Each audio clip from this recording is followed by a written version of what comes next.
திடீர் பயணம் இல்ல. காங்கிரஸ், அகில இந்திய காங்கிரஸ் கமிட்டி தலைவர் திரு மல்லிகார்ஜுனர்ஜி அவர்கள் பெங்களூரில் இருக்கிறார். தமிழ்நாட்டு அரசியல் நிலவரம் குறித்து அவரிடம் ஆலோசிக்க சென்று கொண்டிருக்கிறோம். கரூர்ல 41 பேர் உயிரிழந்த சம்பவம் திமுக அரசும் தாவேக தலைவர் விஜயன் தான் காரணம். தொடர்ந்து இந்த சேலம் இது கூட்டத்தில் கூட ஒருத்தர் உயிரிழந்தார். இது நல்ல சகுனமா சொல்லியிருக்காரு ஐநா நாகேந்திரன். அவர் சொன்னது அவர்கிட்ட தான் கேட்கணும், என்கிட்ட கேட்டீங்களா? மதுரை மாவட்ட காங்கிரஸ் ஒரு கூட்டம் நடத்தி தீர்மானம் நிறைவேற்றிருக்காங்க. ஆட்சியில் பங்கு அதிகாரத்தில் பங்கு. உங்களோட இது நாலேஜ் வந்துதான் இது நடந்ததா? எனக்கு தெரியாது, எனக்கு தெரியாது சார், எனக்கு தெரியாது சார். எங்க அகில இந்திய காங்கிரஸ் கமிட்டி தலைமை என்ன வழிகாட்டுகிறதோ அந்த வழிகாட்டுதல் படி இயங்குறவன் தான் செல்வ பெருந்தகை, தமிழ்நாடு காங்கிரஸ் கமிட்டி தலைவர். அகில இந்திய காங்கிரஸ் கமிட்டி என்ன எங்களுக்கு வழிகாட்டுதல் கடந்த 17ஆம் தேதி சொல்லுச்சு? யாரும் பொது வெளியில் கூட்டணியை பற்றி பேசக்கூடாது. கிளியரா ராகுல் காந்தி அவர்கள் சொல்லியிருக்கிறார், மல்லிகார்ஜுன கார்கே அவர்கள் சொல்லியிருக்கிறார், வேணுகோபால் அவர்கள் சொல்லியிருக்கார்.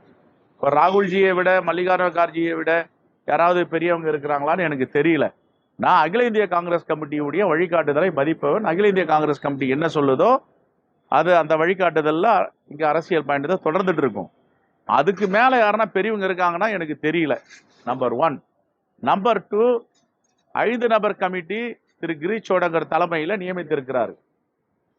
அந்த கமிட்டி பேச்சுவார்த்தை நடந்து கொண்டு இருக்கிறது. ஓகே, இதுதான். துணை நிற்கிறோம் சொல்றாங்க. ஆனா நாடாளுமன்றத்துல வெளியில வந்ததெல்லாம் நாங்க தான், திமுக வரல அப்படிங்கறத மாணிக்கம் தாக்கூர் சொல்லியிருக்காரு. அது சொல்லக்கூடிய கருத்து ஏற்றுக்கொள்ளக்கூடிய வகையில் தானே சார்? ஒரு நிமிஷம். அது எங்க அகில இந்திய தலைமை பேசும். பொதுவெளியில இங்கெல்லாம் பேசக்கூடாது. இந்த மாதிரி மாணிக்கம் பொதுவெளியில பேசக்கூடாது சார். என்னை பொறுத்த வரைக்கும் யாரும் பொதுவெளியில் பேசக்கூடாது.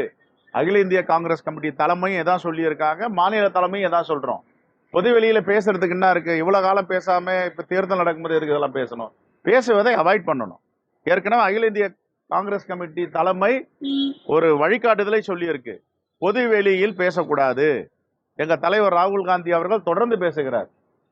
நீங்க பொது வெளியில எதை பேசணுமோ பேசணும், அறைக்குள்ள பேசுறத பொது வெளியில பேசினா எங்களுக்கு என்ன தேவைன்றது எங்களுக்கு தாயும் தந்தையுமாக இருக்கின்ற அகில இந்திய காங்கிரஸ் கமிட்டி கிட்ட சொல்லுவோம். நாங்க அவங்க வழிகாட்டுதல் தான் நடக்கணும். எனக்கு பேச தெரியும், நான் என்ன ஒன்னாலும் உங்க முன்னாடி பேசினேன்னா அதுக்கு எதுக்கு கூட்டணி, அதுக்கு என்ன முறை, அது என்ன ஜனநாயகம்? ஒரே ஒரு இந்த தேர்தல் தொடர்பாகவே நீங்க பொது வெளியில பேச வேணாம்னு டெல்லியிலே சொல்லியிருந்தீங்க, தமிழ்நாட்டிலே பல இடங்கள்ல சொல்லியிருந்தீங்க. பிரவீன் சக்கரவர்த்தியா இருக்கட்டும், இல்ல மாணிக்கம் தாக்கூரா இருக்கட்டும், பலரும் இது மாதிரி செய்யறாங்க. மாநில தலைவரா நீங்க நடவடிக்கை எடுப்பீங்களா? நான் இன்னைக்கு அது விஷயமா தான் கூப்பிட்டு இருக்காங்க. இன்னைக்கு பேச போறோம், ஆலோசனை செய்வோம்.